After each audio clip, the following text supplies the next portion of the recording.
स्वस्तिमा खड्का लोकप्रिय अभिनेत्री हुनुहुन्छ। नेपालको नम्बर 1 नायिकाको स्वस्तिमा खड्काजीलाई यहाँसम्म आउन सहजीकरण गरिदिनु होला हाम्रो आयोजक साथीहरू। यसै गरी मुख्य सहायक निर्देशक उदयमान यति धेरै मन पराउने मान्छेहरू हुनुहुँदो रहेछ, के भन्न चाहनुहुन्छ? नमस्ते।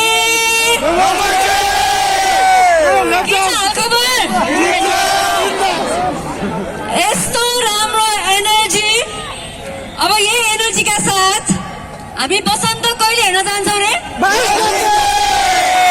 कति गते? चैत 22 गते हामी सबैजना फेरि हलमा भेट्छौँ है त। बसन्तको गीत यहाँ सुन्नु भएको छ कि छैन? ओ मन परेको मायालु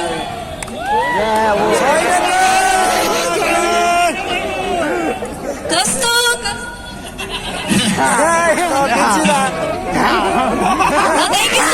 सबैजनालाई आइदिनु भयो। हाम्रो अझै पनि पर्फर्मेन्सहरू बाँकी छ। हामी यसरी फेरि पनि भेट्नेछौँ र हलमा भेट्नेछौँ कि छैनौँ? कति कति फेरि पनि ट्रेलर आज रिलिज भएको छ। भर्खरै तपाईँहरूले हेर्नु पाउनु भएको छैन किनकि तपाईँहरू सबैजना यहाँ हुनुहुन्छ। ट्रेलर पनि युट्युबमा गएर हेरिदिनु होला। यहाँहरूलाई मनपर्छ भने सेयर गरिदिनु होला, लाइक पनि गरिदिनु होला, कमेन्ट पनि गरिदिनु होला। यहाँहरूलाई कस्तो लाग्छ एकदमै अनेस्टली। र फेरि पनि चैत 22 गते बसन्त रिलिज हुँदैछ, हलमा गएर हेर्नु होला। Thank you very much. Okay, म चाहिँ नबोल्ने, म चाहिँ यो मौकामा हिरोइनको हात समातेर नाच्ने। के भन्नुहुन्छ? So please music. सरी साथी, देख्यौ सँगै यात्रा गरेर के गर्नु? दोबाटो आएपछि छुट्टिनुपर्छ के अरे? बाटो एउटा होला त पुग्ने ठाउँ नि एउटै हुनु पर्यो नि। पुग्ने ठाउँ अर्कै अर्कै, खसी त बाटो नि अर्कै अर्कै त हुने भयो कि बाटो नि एउटै। जामभन्दा जाने होइन उत्ताउली बाहुनी। साँच्चै हो? साँच्चै के हो के अरे? आऊ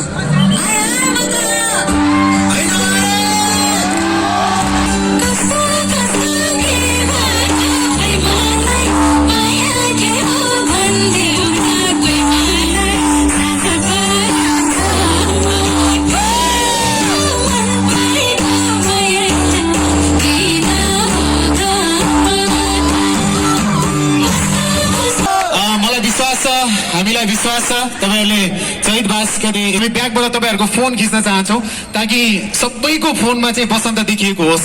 पछाडिबाट टार्जनजी हाम्रो क्यामेराहरु पछाडी राख्दिनु होला। सबैजनाले यो टाइटललाई हाइलाइट गर्नुस् ल आफ्नो क्यामेरामा, जति भ्याउँछ सबैजनाले है त।